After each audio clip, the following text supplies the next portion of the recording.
You say that I mean so much to you.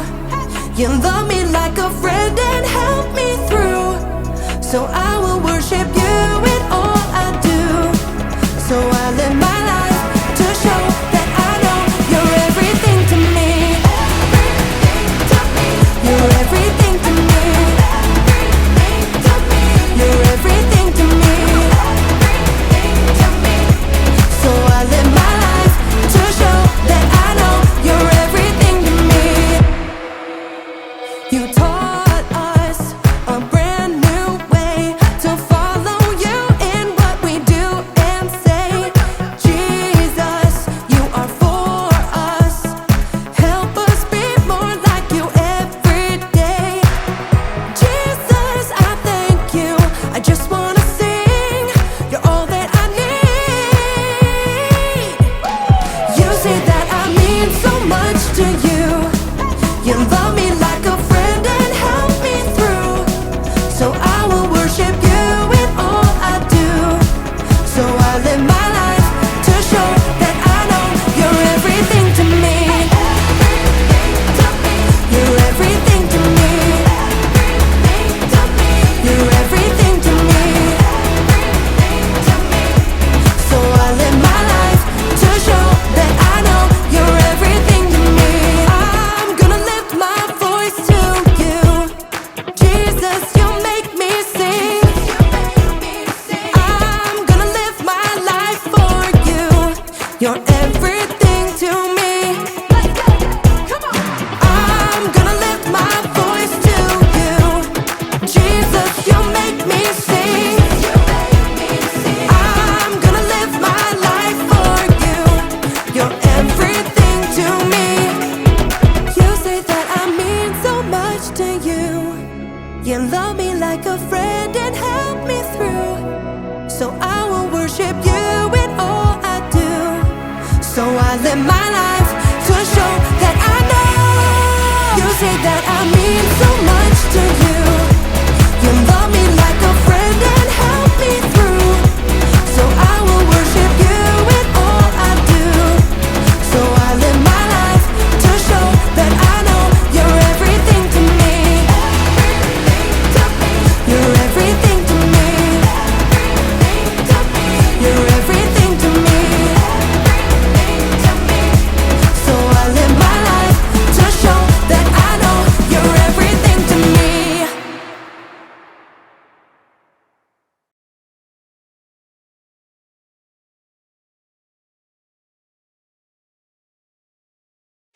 Welcome to Storyland! Let me take that. Oh, thanks, Zeke!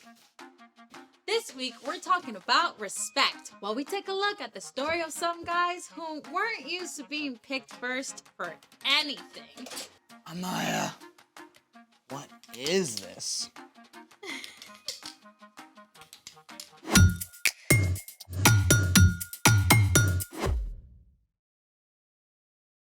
Hey, I'm Amaya. And I'm Zeke, and we're talking about respect, which is showing others they are important by what you say and do. So, I've got something for you. Okay. What do you see?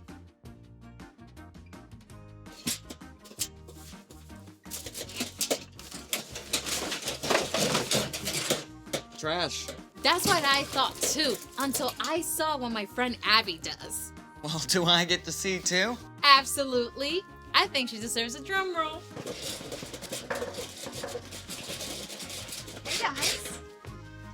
Hey Abby, we're so excited to have you. Can you tell us a little bit about what you do? Yeah, so I make visuals to help people tell their stories. What kind of visuals? It can be anything. It can be a mural or string art or old clothes, and sometimes I make giant sculptures out of trash. That's cool. Is that what we're doing today? Actually, I had something else in mind. You gotta really look at your materials, so try it. It's crinkly. Yeah, exactly. It's crinkly, kind of like a peony petal is crinkly. A pirouette? It's a kind of flower. And so see this cardboard, how it's thick, but it's soft, so you can curve it around like a leaf. Yeah, I feel it. Well, what about... How about this one? Oh, cool. See how in the center, it's like the shape of the inside of an anemone. And then what? It's a flower, Z. Oh, yeah. No, I was thinking some kind of sea creature or something. Well, we could totally do that too, but today I thought we'd make a recycle bin bouquet. I love it. Let's make it! Hey, this is something you can do at home, so follow along. So we're gonna start with some of that trash that we dumped out. We've got a piece of an old shopping bag here, and again, you can feel how it can start to feel like a petal. A petal. Some old magazine clippings. What is this gonna be? That's gonna be the center of a sunflower. With this on top, the inside of a cardboard box, and we're gonna use that egg carton that you found. Hey! Pass those on back now that you've felt them. And I'm going to show you what our first step is. We're going to start with this guy because, as you can see, we got a yellow bag, so that's going to be our sunflower petals. Right. The first thing that you want to do is cut a circle, and then you're going to go through and make all the petals, one cut after another. So you can see that takes a little bit of time. So I went on and cut petals for you guys so we can make flowers even faster today. Thank you. Appreciate it. So you can pick up these, and what we'll start to do is take them, and just like we were feeling that paper, start to bend them like petals of a real flower. Because flowers aren't perfect. They have petals going every which way, and that's exactly what this paper lets you do. Okay, so bend. So you can bend them up. And take your next piece and do the same thing. How's that? That looks great. That looks to me like a flower out in the wild. Sweet. So when you've done that with both of them, then we get to glue them together. So you guys think you're ready to glue? Yes, I'm ready. Almost. So you'll take your bigger one. That's your bottom. So you'll take your bottom flower and use your glue gun. And be careful, it gets really hot. So remember, you're gonna wanna have an adult for this. So you just make a ring of glue and press the top flower down so that they stick together. And that's it. You got your 2 layers of flour right there.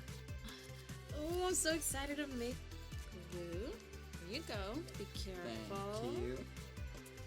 Awesome. We'll pass this back down. We're gonna glue some more though. How do you feel? I think mine's looking really good. It already looks like a flower, right? Yeah. Oh, All right. yours looks better. So now we're gonna get to the green part that you asked about. Our little magazine clipping. And you want to do little tiny snips. So you can see that definitely takes a lot of time. So I went on and did that one for you too. And you have this little thing that you can start to do the same thing with. Kind of crunch them around. Don't be afraid to wad it up because, again, flowers aren't exactly perfect. All the little pieces go in all different directions. So you want it to ruffle up. How's it feel? It's looking good, I think. So we'll do the same thing with the hot glue gun. And you'll do a tiny little bit of glue.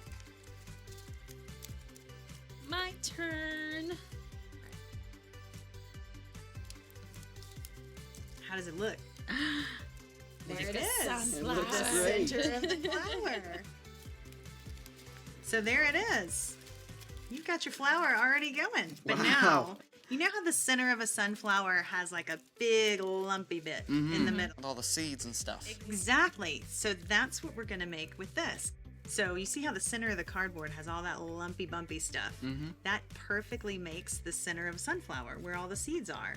So we cut it at an angle so we can roll it up like this. This is where it gets fun. You take the big end, roll. So you guys see we're making a big round center for the inside of our sunflower, and it's starting to look all nice and lumpy like the seed part, right? It's going. Yep, and then just glue down that little tail. And the next thing you'll do after that is on the flat side. So you guys can see we're gonna glue it down in the center of our flower. Right in the middle of the green bit, like this. There you go. That's the trick. Not too Okay, much, there you but just enough. Alrighty. Yeah, that looks perfect. Yay. There's the center of it. All our flower needs is a stem, right? Right. So what we have that we use for that, this is some floral wire. which means it's green already on the outside. You can get that at a craft store, but you could use any wire that you guys have at your house. And so what I did is I went on and attached a little piece of cardboard to the top because we're gonna use the end of our egg carton and it has a hole in it. So what we're gonna do is put a little glue right around the bottom. So just like stringing a bead or threading a needle, you're gonna put that wire right through that hole and pull that square down into the base of it. Pull it in nice and snug. Got it. Perfect. And then we'll attach it to our flower. So Zeke, while you're doing that, the next step is to put the glue right here on these things that look like petals. And that's what's gonna hold our flower all together. And then your flower goes on like a hat. And that looks great. Perfect glue. There you go. And Wow. you can bend your flower any way you want so it looks like it's out in the field and blowing in the breeze. And there it is. Your finished sunflower Look at from that. trash. Wow. This is lovely. Yeah, it's amazing how you looked at a piece of junk and saw this. And what's super cool is we can do the same thing with people too. Like, people flowers? More like if you really see people and get to know them, then you can, see things that are overlooked, see the texture in everybody, see all of their quirks that makes every single person uncommonly beautiful. And that is exactly where we're going today. It's time for... The story before the story. Today, we're in the third book of the New Testament, Luke. But before Luke, in the very beginning, out of a deep, deep love, God made an amazing world. But when people turned away from God, the world was broken. God made a plan to draw people back into a relationship. So at the right time, God sent a tiny baby to be born in the small town of Bethlehem. God's very own son, Jesus. When Jesus grew up, he was baptized in the Jordan River. God spoke from heaven. This is my son, and I love him. I am very pleased with him. Which is where our story starts. Take it away. Hey everyone, I'm Brian. After 40 days in the wilderness, Jesus began to go from town to town, teaching and healing. Even though he's God's son, he didn't start out in the capital city of Jerusalem. He didn't go to the fine homes of the religious leaders. Instead, Jesus met with ordinary, everyday people on hillsides and by the lake shore. And he chose some of the most unlikely people to be his closest friends and followers. 4 of these men were uneducated fishermen: Peter, Andrew, James, and John. One morning after a long night of fishing, Peter and his friends had caught exactly 0 fish. What a drag. Cleaning the nets without a single fish to show for it. I may fall asleep right here. This morning, the fishermen weren't alone on the beach. Jesus was standing on the lakeshore, and though it was early, a huge crowd had gathered. They were so eager to get close to Jesus that they jostled and shoved, backing him right up to the water. But instead of pushing back, Jesus simply stepped over into Peter's boat and said, Go out a little way from shore. Now, if you're Peter, you're probably feeling a whole bunch of things. On the one hand, after fishing all night, you really want to get home and go to bed. But on the other hand, this unusual teacher has singled you out of the crowd to help him. I mean, you're used to people just ignoring you, or wrinkling their noses at the fishy smell you can't get out of your clothes. With all those things racing through his head, Peter did just what Jesus asked and guided the boat a little way out from shore. When Jesus was done speaking, he turned to Peter and said, Go out into deep water. Let down the net so you can catch some fish. Master, we've worked hard all night and haven't caught anything. Now, even though Peter couldn't help protesting a little, he already respected Jesus' authority. But because you say so, I will let down the nets. Peter guided the boat out into deep water, and he and Andrew let down their nets, expecting more disappointment. Instead, Whole schools of fish seemed to appear out of nowhere. Oh, Andrew, pull harder. The net is going to burst. Peter called out to his fishing partners back on shore. James, John, bring the boat. It took everyone to reel in the nets. Both boats overflowed with floundering fish. Back on shore, Peter was so overwhelmed, he didn't give a single thought to that massive haul of fish. Instead, he threw himself down at Jesus' feet. Go away from me, Lord. I am a sinful man. Jesus smiled at the group of ragtag fishermen. Don't be afraid. From now on, you will fish for people. The crowd must have been shocked to see Jesus choose these common fishermen as close friends and disciples. Right away, Peter, Andrew, James, and John hauled their boats up on shore. They didn't even stop to clean and sell all those fish. Jesus wasn't finished calling disciples. One day he stopped at a booth where a man named Matthew was collecting taxes. Okay, now, first thing you gotta understand, no one talked to a tax collector unless they had to. These men were hired to collect taxes from their own people for the Roman government. They would charge extra to cover their own salaries. I mean, everybody hated them for it. But Jesus walked right up to Matthew. Come, follow me. Everyone was shocked, including Matthew. But Matthew didn't hesitate. Something inside him just recognized that Jesus was special. He got up immediately to follow Jesus, and even invited Jesus to come to a dinner party at his house. At Matthew's home, Jesus shared a meal with tax collectors and others who were seen as outcasts. The religious leaders were shocked. They grumbled to Jesus' disciples. Why do you eat and drink with tax collectors and sinners? Jesus heard what they were saying. Healthy people don't need a doctor. Sick people do. I have not come to get those who think they are right with God to follow me. I have come to get sinners to turn away from their sins.